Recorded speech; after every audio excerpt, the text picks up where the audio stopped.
So this demon lord finds a pitch-black egg and raises it for a solid 1,000 years. Thing never hatches. Right when he finally loses patience and orders it smashed, crack, out crawls this tiny, feisty little black dragon.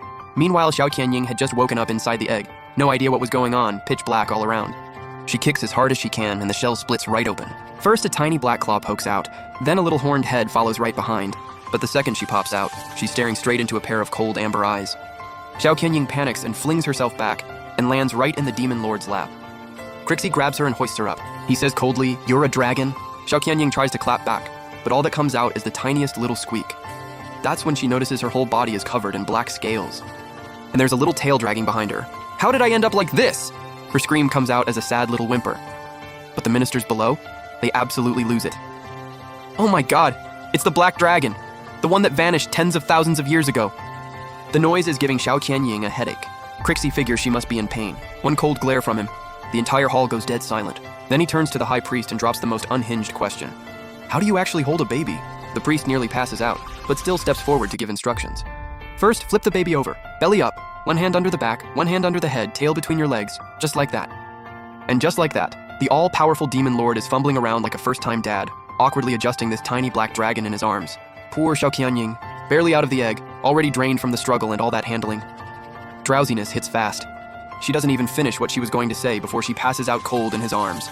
Crixie looks down at the little thing, and his expression actually softens. He carries Xiao Qianying back to his chambers, gently sets her on the bed, and carefully wipes off the egg gunk. "So this is the legendary strongest black dragon of all time?" Crixie reaches out and touches the top of Xiao Qianying's head. Cool, smooth, not a single rough patch. And then, he just lies down next to her, gently pulls the little black dragon into his arms, and drifts off to sleep. The next morning, Xiao Qianying jolts awake from a nightmare, gasping for air. Thank God it was just a dream. Because if it wasn't, she'd definitely be inside a black dragon's stomach right now. But when she reaches up to wipe her sweat, it's a tiny black claw with sharp little nails staring back at her. Xiao Qianying freezes. She yanks the blanket over herself. "It's not real. I'll be back to normal when I wake up." Just then, Crixie walks in and whips the blanket right off her. His expression eases almost immediately. The maid sets Xiao Qianying down and steps out. Crixie gets up and walks over. Xiao Qianying wobbles forward to meet him. Crixie raises an eyebrow. Didn't expect this tiny thing to already be walking on her own. But just a few steps in, Xiao Qianying trips and goes flying face first. At the last second, Crixie catches her. "Stop trying to be tough." "I'm not, I'm just starving, I need food." Just in case he doesn't get it, she points to her own mouth with her little claw. Crixie smirks. He plops her down on his lap and pulls a baby bottle out of the drawer. Xiao Qianying's eye twitches. She genuinely cannot believe she has to drink from a bottle in this lifetime. And to make it worse, she turns her head and spots a projection on the wall. A whole crowd of people is staring at her, completely dumbfounded. "We are so done. They all saw her almost wipe out. There goes my reputation, completely destroyed." Crixie doesn't care. He just shoves the bottle right in her mouth. It smells amazing though. Her stomach is growling like crazy. Fine, embarrassing or not, she needs to eat. She bites down on the nipple, wraps her claws around the bottle and starts chugging. Once Crixie sees she's good on her own, he turns to the projection and says flatly, "You can continue." The people in the projection clear their throats and look away.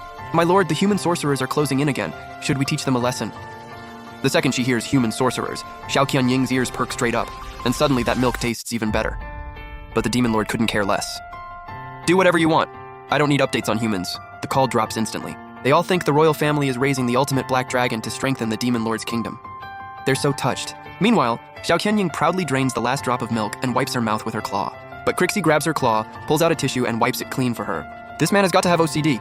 Full and satisfied, Xiao Qianying squirms to get down. Crixie sets her on the floor and holds on until she finds her footing. But the second she wobbles forward, she's already about to faceplant. Crixie grabs her by the scruff of her neck. He lifts her back up and sets her down again, over and over. After several rounds, Xiao Qianying is completely wiped. "Is he literally walking me like a dog?" She plops down on the floor in protest. Thud. Next second, Crixie scoops her up and puts her right back on the couch. The floor's cold, not good for a baby's development. A few minutes later, Xiao Qianying is hungry again, but Crixie is deep in paperwork. She doesn't want to bother him. So she scoots to the end of the couch and nudges the drawer open with her little butt. Sure enough, another warm bottle inside. She fumbles around for a good while before finally wrangling it into her arms. But the second she puts the nipple in her mouth, she notices Crixie is staring straight at her. Xiao Qianying tilts her head, totally lost. After finishing, she starts studying the demon lord. His silver hair is actually gorgeous. Unlike me, all black scales. I look terrible. Out of boredom, she reaches out, grabs her own tail, and gives it a little bite. Ow, that actually hurt. Crixie, who's been side-eyeing her this whole time, freezes mid-stroke. The second he sees the little dragon gnawing on her own tail, his eyes go wide. So cute. Just as Xiao Qianying is about to chew on her own foot, a shadow falls over her. She looks up. She's staring straight into Crixie's unusually intense gaze. Next second, she's scooped right up. and placed on top of the desk, so he can be right next to his little dragon. Xiao Qianying barely figures out what's happening before a wave of sleepiness hits, and she faceplants right into his paperwork. By the time she wakes up, Crixie is already gone. She tries to climb down from the desk, but her back legs can't reach, and she lands right on her butt, again. Nobody's around. She starts poking around boldly. The rubies on the desk legs are gorgeous. She stands on her tippy toes and picks at one with her claw, and it just falls right off. Xiao Qianying panics and squeezes the gem tight. Then the door opens. She bolts straight under the desk. We are so dead. He's gonna find out she broke something. Crixie walks in holding 2 warm bottles, looks at the empty couch, and frowns. That's when he realizes he still hasn't given the little dragon a name. Come on out, I got you some eggshell milk. Xiao Qianying's nose twitches. Smells amazing, but would he really make a big deal over one little gem? She's still debating, and Crixie just reaches under and pulls her out.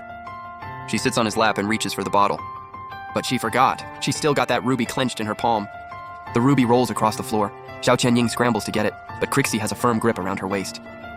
Then Crixie just casually asks, "You like that gem?" He suddenly remembers, dragons are notorious hoarders. He forgot to get the baby some toys. So he reaches into his pocket and pulls out a massive emerald, holds it out.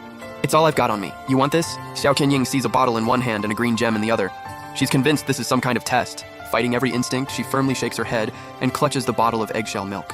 Crixie pats her head, then puts the massive emerald down on the couch anyway. Xiao Qianying immediately starts drinking her milk while side-eyeing that gem the whole time. Once she finishes, she hands the empty bottle to Crixie. "Can I have the gem now?" She tilts her head up, golden eyes full of hope. This is a trick she picked up back at the orphanage. Sure enough, Crixie puts the gem right in her little claw and even gives her chin a little scratch. Xiao Qianying is stunned. He's literally treating her like a pet. Whatever. She places her paw on his wrist. Considering the gem, she'll let the chin scratching slide. And just like that, Xiao Qianying settles into a few days of the absolute good life, weighted on hand and foot. But then, an urgent war report comes in. "My lord, the human sorcerers have stolen our defense map." Crixie's eyes go cold, killing intent filling the room.